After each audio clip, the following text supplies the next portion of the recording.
Hi, and welcome back to the Food Fund, where we analyze investing in food, beverage, and restaurant stocks. Is the largest beverage company a good investment? In this video, we will be analyzing if Pepsi stock is a buy. Can Pepsi, stock ticker symbol PEP, rebound from a multi-year low? Let's find out. We have so much to cover, so let's go ahead and jump right in. Cue the logo.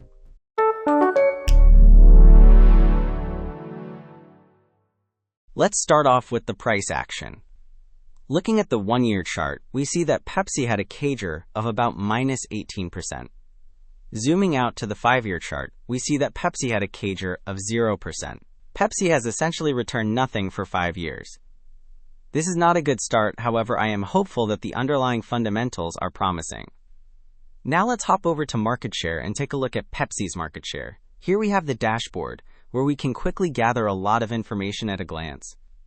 Expanding the dashboard, we can look under beverage and see that Pepsi is categorized as a non-alcoholic beverage company. Expanding the non-alcoholic beverage tab, we can see that Pepsi has the largest market share of the companies in this category, but the gray color indicates that the company has not really grown its market share. Let's look closer at the year-by-year changes in market share. So we come down here and type in the ticker symbol for Pepsi, PEP, and see that the market share is 11.1% out of the publicly traded food, beverage, and restaurant stocks currently in the market. Pepsi takes in more than a tenth of all food spend. That is a lot of money. The 5-year market share CAGR for Pepsi is 0.45%. This means that Pepsi has barely gained market share over the past 5 years. If we start in 2021, we see that the market share was 10.9%. 10.7% in 2022, 11% in 2023, 11.2% in 2024, and 11.1% over the trailing 12 months. Though the market share has increased over the past 5 years, it did peak in 2024. Does this spell trouble on the horizon? Let's take a look at the fundamentals to learn more. Gross margin is 55%. This is outstanding. Revenue has compounded at around 4% over the past 5 years and has grown to $91.5 billion most recently. Sales have been growing at a decent rate, though revenue peaked in 2024. When we look at cash flow, we see that operating cash flow has improved at a 2% CAGR over the last 5 years. CapEx has worsened at a 4% CAGR. As a result, free cash flow has also improved at a 1% CAGR during this time period. It has certainly been a bumpy ride over the past 5 years. Still, all of the metrics are moving in the right direction, perhaps just not as quickly as I would have liked to see. Weighted average shares outstanding have decreased over the last 5 years, going from 1.39 billion shares in 2021 to 1.38 billion shares most recently. Pepsi has been doing a great job of buying back shares. Though the rate of retiring shares is slow, as a shareholder I am glad to see the share buybacks. Now let's view return on invested capital. Return on invested capital has improved from 11.5% in 2021 to 13.8% most recently. The slow, steady gain is good enough for me. Every year, Pepsi gets just a bit more efficient. Another favorite metric is cash conversion cycle, a measure of operational efficiency regarding supplier and payer leverage as well as inventory control. Going from minus 18 days in 2021 to minus 104 days most recently, Pepsi has gotten tremendously more efficient over time. Honestly, all I care about is negative cash conversion cycle, but a value minus 104 is outstanding. Now, let's look at Pepsi's debt. The net debt to EBITDA has decreased over time, going from 2.5 in 2021 to 2.3 most recently. While the company has a fair amount of debt, I am not worried and am confident they will be able to manage their debt for years going forward. Last, let's compare Pepsi's performance to the benchmark.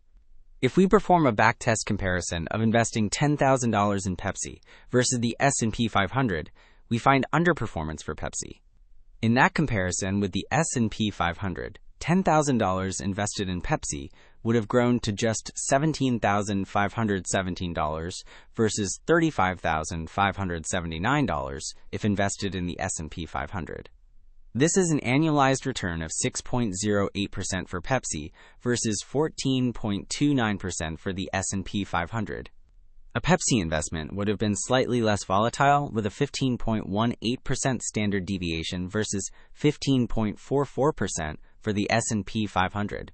Pepsi underperformed the S&P 500 in terms of the best year performance, for which Pepsi grew 27.37% versus S&P 500 31.22%, but outperforms worst year performance, where Pepsi fell just 11.44% versus the S&P 500 18.17% fall. In terms of max drawdown, curiously, Pepsi fell 26.74%, more than the max drawdown of 23.93% for the S&P 500. Pepsi also massively underperformed the S&P 500 in comparisons, using the Sharpe ratio and the Sortino ratio. The Sharpe ratio for Pepsi was 0.33 versus 0.81 for the S&P 500, and the Sortino ratio was 0.50 versus 1.26 for the S&P 500. Pepsi is clearly a low beta stock compared to the market, but it is good news that the share price has appreciated. Pepsi stands as one of the largest companies in the food, beverage, and restaurant space. In any event, is it a buy? Before sharing my final thoughts on that, please click the like button and let YouTube know that you like the content. Subscribe and click the notification bell to make sure you catch the latest videos. Your continued support means so much to the Food Fund. Now, let's get into my final thoughts. Okay, let's go to the spreadsheet and write out some key values for Pepsi. It is a beverage company with a gross margin of 55%. The 5-year revenue per share CAGR is 5%, and the 5-year free cash flow per share CAGR is 1%. The gross margin is very good, but the revenue and free cash flow are going very slowly. A return on invested capital of 14% is not bad and is getting better every year. Next, the cash conversion cycle of -104 days is the best I have ever seen. Concerning debt, a net debt to EBITDA of 2.3 means that Pepsi could pay off its debt with a little over 2 years of earnings. So from a fundamental standpoint, Pepsi is a solid but slow-growing company. Now let's switch our attention over to valuation.